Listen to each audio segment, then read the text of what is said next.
Hello மக்களே, சிவா இலி செம இன்ட்ரெஸ்டிங்காக போயிட்டுருக்கு. சூரி மாமா சொன்னபடியே நம்ம சிவாவும் அவங்க பர்த் சர்டிஃபிகேட்டை எடுக்கிறதுக்காண்டி அந்த இடத்துக்கு கிளம்பிடுறாங்க. கபிலனும் சிவாவை ஃபாலோ பண்ணிட்டே போயிட்டுருக்காங்க. அதே சமயத்தில் இன்னொரு சைடு நம்ம இந்திராணியோட உயிருக்கு வர்மானால ஒரு ஆபத்து வருதுன்னு தெரிஞ்ச உடனே ஆயிலையும் நம்ம இந்திராணியை காப்பாற்றுறதுக்காண்டியே அந்த இடத்துக்கு போயிடுறாங்க. அதே சமயத்தில் சிவா கஷ்டப்பட்டு கண்டுபிடிச்ச அந்த ஆதாரத்தை கபிலன் எரிச்சிடுறாங்க.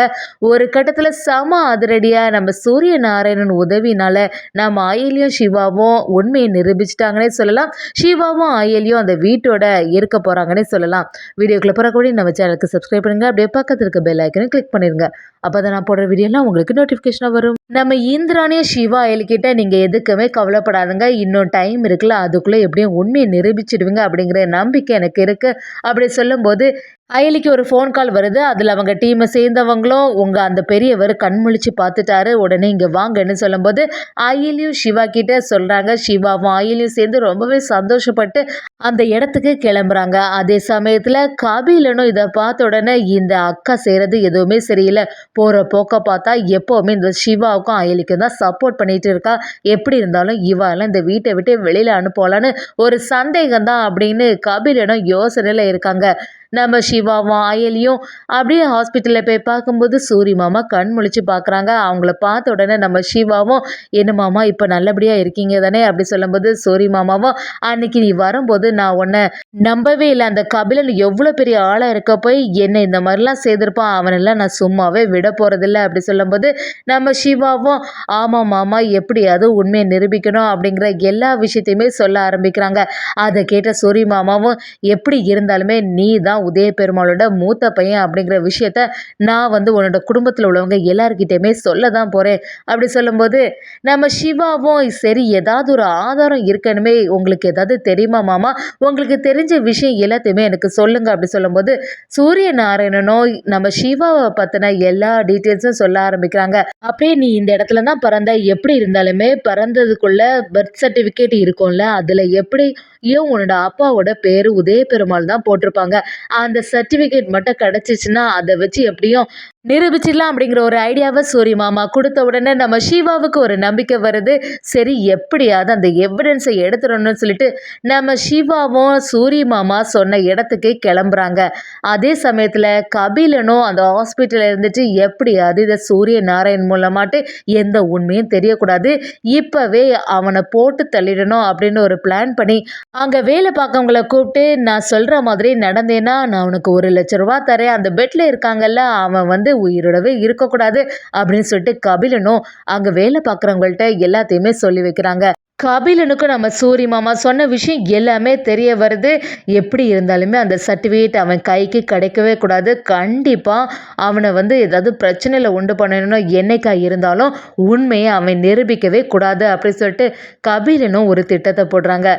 நம்ம சிவாவும் அயலிக்கிட்ட எப்படி இருந்தாலுமே உண்மையை நிரூபிச்சிடலாம் அயலி, எனக்கு இப்போ தான் ஒரு நம்பிக்கை வந்திருக்கு, கண்டிப்பாக அந்த சர்டிஃபிகேட் நம்ம கைக்கு கிடச்சிதுன்னா அது ஒரு எவிடன்ஸாக இருக்கும்னு சொல்லிட்டு சிவாவும் அயலியும் சேர்ந்து அந்த இடத்துக்கு போகிறதுக்கு தயாராகிட்டே இருக்காங்க. அதே சமயத்தில் வர்மாவும் எப்படியாவது எனக்கு அந்த பென் டிரைவ் கிடச்சே ஆகணும், இத்தனை வருஷம் கழித்து அந்த அகிலாண்டேஸ்வரியோட பேர் வேற அடிபடுது, அர்ச்சனாவோட நியூஸ் வேற வெளியில் வந்துட்டு, இப்படி இருக்க நிலைமையில் அந்த பென் டிரைவ் மட்டும் யார்கிட்டையாவது மாட்டிச்சுன்னா அதுக்கப்புறமா நம்ம கதையே முடிஞ்சது, நம்மளோட கேஸ் பற்றி எல்லாமே விசாரணை பண்ண ஆரம்பிச்சிடுவாங்க அப்படி சொல்லிட்டு வர்மா பயங்கரமாக டென்ஷனில் இருக்காங்க. ஏற்கனவே மினிஸ்டர் கேஸில் சிக்கலில் மாட்டிகிட்டு இருக்கோம், எப்படி இருந்தாலுமே அந்த பென்ட்ரைவ் நம்ம கைக்கு வந்தே ஆகணும், இப்போ என்ன செய்கிறது, அந்த கபிலனை நம்பி எந்த பிரயோஜனமும் இல்லை, கபிலன் கிட்ட எத்தனை வாட்டி சொன்னாலுமே அவன் கேட்க மாட்டேங்கிறான், அவன் அவனோட அக்காவுக்கு எதிராக எதுவுமே செய்யறதுக்கு வாய்ப்பும் இல்லை, பேசாமல் நம்மளே அதை பார்த்துட வேண்டியதான்னு சொல்லிட்டு வர்மாவும் அவங்களோட ஆட்களை எல்லாருமே இந்திராணிக்கு எதிராட்டு அந்த இடத்துக்கு வர வைக்கிறாங்க. எப்படி அந்த ஆட்கள்கிட்டையும் இந்திராணிக்கிட்ட இருக்க பென் டிரைவ் எனக்கு கண்டிப்பாக கிடைச்சாகணும், அவளுக்கு உயிருக்கு ஆபத்து வந்தாலும் பிரச்சனை இல்லைன்னு சொல்லிட்டு நைட்டோட நைட்டாக அவங்களோட ஆட்களை அந்த வீட்டுக்கு அனுப்பி வைக்கிறாங்க. கரெக்டாக நம்ம சிவாவும் அயலியும் போயிட்டு இருக்கும்போது அயலிக்கு ஒரு ஃபோன் கால் வருது. அதில் ஒரு இன்ஃபர்மேஷன் சொல்கிறாங்க, மேடம் எங்களுக்கு ஒரு இன்ஃபர்மேஷன் கிடைச்சிருக்கு, இந்த மாதிரி வர்மாவோட ஆட்கள் இன்னைக்கு இந்திராணியோட வீட்டுக்கு வர போகிறாங்களாம் அப்படி சொன்ன உடனே நம்ம அயலி அப்படியே குழம்பி போயிடுறாங்க. எதுக்காக வர்மா ஆட்கள் வரணும் அப்படின்னு யோசிக்கும்போது, அங்க உள்ள இன்ஃபர்மேஷன் கரெக்ட்டா தான் இருக்கும் அப்படின்னு நம்ம சிவா கிட்ட எல்லாத்தையுமே சொல்ல ஆரம்பிக்கும்போது, சிவாவும் என்ன அயலி சொல்ற? அந்த வர்மாவுக்கு இப்ப என்ன வேணுமா? எதுக்காக இப்படிலாம் பண்ண போறான் அப்படின்னு கேட்கும்போது, நம்ம அயலிக்கு ஒண்ணு ஞாபகம் வருது. எல்லாம் அந்த பென் டிரைவ்க்காண்டி தான் இருக்கும். அந்த பென் டிரைவ் எப்படி இருந்தாலுமே வர்மாவுக்கு தேவைப்படுது. அதுக்காக தான் இந்திராணி அண்ணிய ஏதாவது பண்ணலான்னு சொல்லிட்டு இந்த மாதிரி செய்திருப்பான்னு நம்ம அயலியும் யோசிக்க ஆரம்பிக்கிறாங்க. சிவா கிட்ட வந்து சரி நீங்க அந்த சர்டிஃபிகேட் எடுக்கிறதுக்காண்டி போங்க. நான் வந்து வீட்டுக்கு போறேன் அப்படின்னு சொல்லிட்டு நம்ம சிவா கிட்ட சொல்லிட்டு அயலியும் நம்ம இந்திராணிய காப்பாத்துறதுக்காண்டி வீட்டுக்கு கிளம்பிடுறாங்க.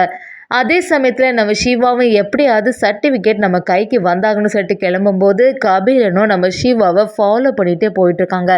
நம்ம அயலியும் இந்திராணிக்கு எந்த ஆபத்தும் வரக்கூடாதுன்னு ரொம்பவே பதட்டமா அந்த இடத்துக்கு போகும்போது, அதுக்குள்ள நம்ம வர்மாவோட ஆட்கள் எல்லாருமே நைட்டோட நைட்டா அந்த வீட்டுக்குள்ள வந்துடுறாங்க. அது மட்டும் இல்லாம நம்ம இந்திராணி எல்லாருமே நல்லா அசந்து தூங்கிட்டு இருக்க நேரமா பார்த்து அவங்களும் ஒரு கன் ஷூட் பண்றாங்க. அந்த சத்தத்துல நம்ம இந்திராணி எல்லாரும் முழிச்சு பார்க்கும்போது, என்னடா கீழே ஏதோ சத்தம் கேட்டதே அப்படின்னு சொல்லிட்டு நம்ம இந்திராணியும் பதட்டமா கீழே வர்றதுக்கு ரெடி ஆகுறாங்க. அதுக்குள்ள நம்ம அயலி செம மாசா வந்துட்டாங்கன்னே சொல்லலாம். அங்க உள்ள ஆட்களை எல்லாத்தையுமே அடிச்சு துவம்சம் பண்ணிட்டாங்கன்னே சொல்லலாம். இந்திராணியோட உயிரை காப்பாத்திடுறாங்க. நம்ம அயலியும் எப்படி இருந்தாலுமே வர்மாவுக்கு இந்த பென்ட்ரைவ் கிடைக்கவே கூடாது. இந்த பென்ட்ரைவ் எவிடன்ஸை வச்சு தான் நமக்கு ஒரு பெரிய வேலையே இருக்கு அப்படின்னு சொல்லிட்டு நம்ம அயலியும் அந்த பென்ட்ரைவை பாதுகாத்துட்டு இருக்காங்கன்னே சொல்லலாம். அதே சமயத்துல நம்ம சிவாவும் சர்டிபிகேட் இன்னைக்கு கண்டிப்பா கிடைச்சிரும்னு சொல்லிட்டு அந்த இடத்துல போகும்போது அவங்கள்ட்ட கேட்க ஆரம்பிக்கிறாங்க. இந்த மாதிரி ஒரு ஹாஸ்பிட்டல்ல இந்த வருஷத்துல நாங்க பிறந்த பர்த் சர்டிஃபிகேட் வேணும் அப்படி சொல்லும்போது, என்ன சார் நீங்க இப்போ வந்து இதெல்லாம் கேட்குறீங்க?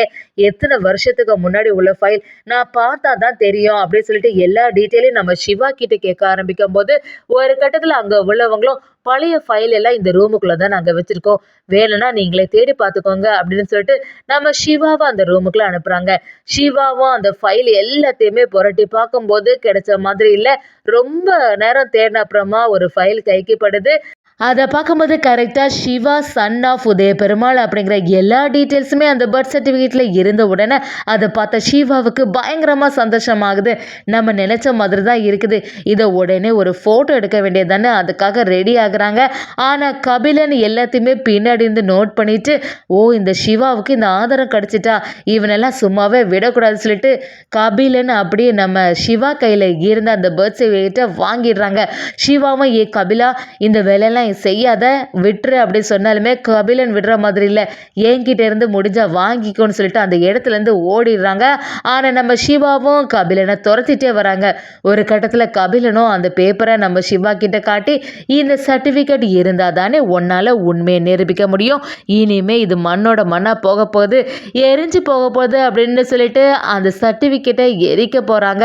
நம்ம சிவாவும் தடுத்தாலும் நம்ம கபிலன் விடுற மாதிரி இல்லை. அந்த சர்டிஃபிகேட் எரிஞ்சு போகுது. நம்ம சிவாவும் ஐயோ சர்டிஃபிகேட் எரிஞ்சிட்டேன்னு சொல்லிட்டு பதறி அழுதுட்டே இருக்காங்க.